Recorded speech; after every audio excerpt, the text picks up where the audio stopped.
Pita merah sendiri sudah menjadi simbol kesadaran terhadap AIDS yang diakui secara internasional, digunakan untuk memberikan dukungan pada orang-orang dengan HIV dan mengenang mereka yang meninggal karena penyakit terkait AIDS. Bagaimana asalnya penggunaan pita merah tersebut? Pada 1988, sebuah kelompok bernama Visual AIDS didirikan oleh para profesional seni sebagai respons terhadap pengaruh AIDS pada komunitas seni sekaligus cara untuk mengajak para pelaku dan penikmat seni untuk berkontribusi memerangi AIDS. 3 tahun kemudian di 1991, para seniman visual AIDS bersama-sama merancang simbol visual sebagai wujud belas kasih bagi orang-orang dengan HIV dan orang-orang yang merawat mereka. Pita itu ternyata terinspirasi dari pita kuning untuk menghormati para tentara Amerika yang bertugas dalam Perang Teluk. Namun, para seniman memilih pita merah sebagai lambang dukungan dan solidaritas mereka untuk orang-orang dengan HIV dan untuk mengenang mereka yang meninggal karena penyakit terkait AIDS. Warna merah sendiri dipilih karena dianggap berhubungan dengan darah dan gagasan dari sebuah gairah, passion, tidak hanya dalam hal kemarahan tetapi juga cinta. Demikian diungkapkan oleh pendiri Red Ribbon Project, proyek pita merah, seperti dilansir situs UNAIDS, dalam sebuah kampanye spontan di 1991,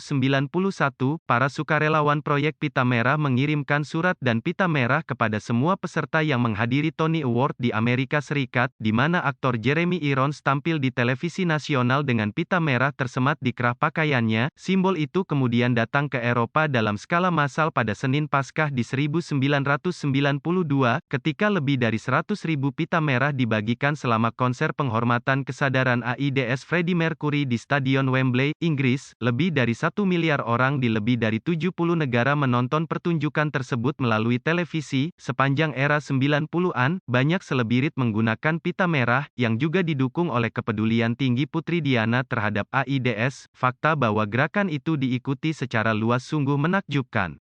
Kami tidak percaya, ungkap salah satu seniman visual AIDS, Alan Frame, yang juga terlibat dalam pembuatan lambang pita merah. Hari ini, pita merah telah menjadi simbol solidaritas dan dukungan internasional bagi orang-orang dengan HIV. Mengenakan pita merah adalah cara sederhana dan ampuh untuk menantang stigma dan prasangka seputar AIDS. Jadi, di Hari AIDS Sedunia hari ini, kenakan pita merahmu dengan bangga. Editor, Nabila Tassandra, Copyright Kompas.com.